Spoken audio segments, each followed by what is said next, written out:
तो क्लास 8 खत्म और अब क्लास 9th में एंट्री हो चुकी है। और मन में ना एक अजीब सी हलचल होगी, है ना, कि यार ये 9th क्लास कैसी होगी, क्या सच में उतनी मुश्किल है जितना सब बोलते हैं। तो चलिए आज इन सारे सवालों के जवाब ढूंढते हैं और क्लास 9th को यादगार बनाने के लिए एक सॉलिड रोड मैप तैयार करते हैं। ये वो सवाल है जो क्लास 9th में आते ही हर किसी के दिमाग में घूमता है। मतलब सीनियर्स, दोस्त, रिश्तेदार सब एक ही कहानी सुनाते हैं कि भाई क्लास 9th तो एक बहुत बड़ा पहाड़ है। तो क्या इस बात में ज़रा भी सच्चाई है? आइए इस पे ना एकदम सीधी बात करते हैं। और देखिए, सच कहूं तो हाँ, ये बात कुछ हद तक सही है। क्लास 9th क्लास 8th से एक लेवल ऊपर तो है ही। जहां 8वीं में साइंस की बस एक किताब थी, अब वही साइंस फिजिक्स, केमिस्ट्री और बायोलॉजी में बढ़ जाएगी। सोशल स्टडीज और मैथ्स के कॉन्सेप्ट्स भी थोड़े गहरे और ज्यादा सोचने वाले हो जाते हैं। लेकिन यहाँ एक सबसे जरूरी बात है, क्या इससे घबराना है? जवाब है बिल्कुल भी नहीं। किसी भी किताब को खोलने से पहले या कोई भी स्ट्रैटेजी बनाने से पहले सबसे पहली और सबसे ज़रूरी चीज़ होती है हमारी सोच, हमारा माइंडसेट।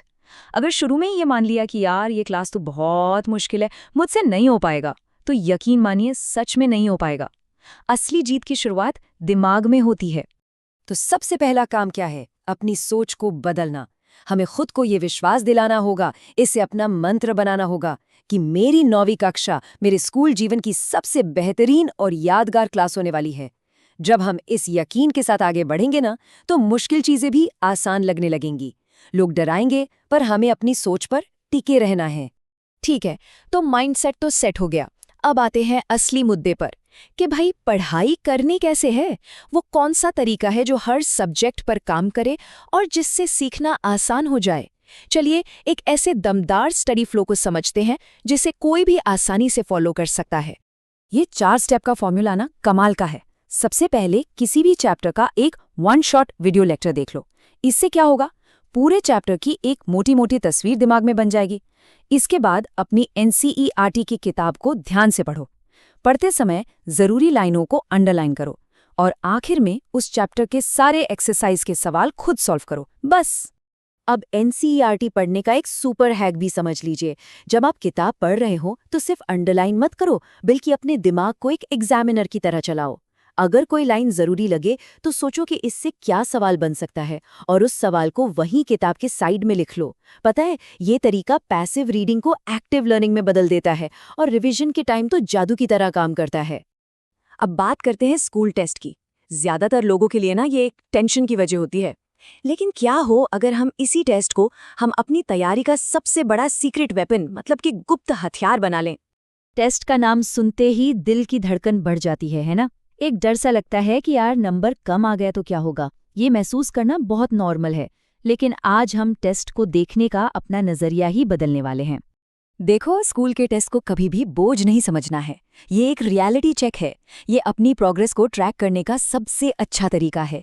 ये हमें आईना दिखाता है कि हम सैकड़ों बच्चों के बीच कहाँ खड़े हैं और हमें किन जगहों पर सुधार करने की जरूरत है। जब नंबर कम आते हैं और दिल पे थोड़ी चोट लगती है ना, तो वही चोट मेहनत करने की सबसे बड़ी वजह बनती है।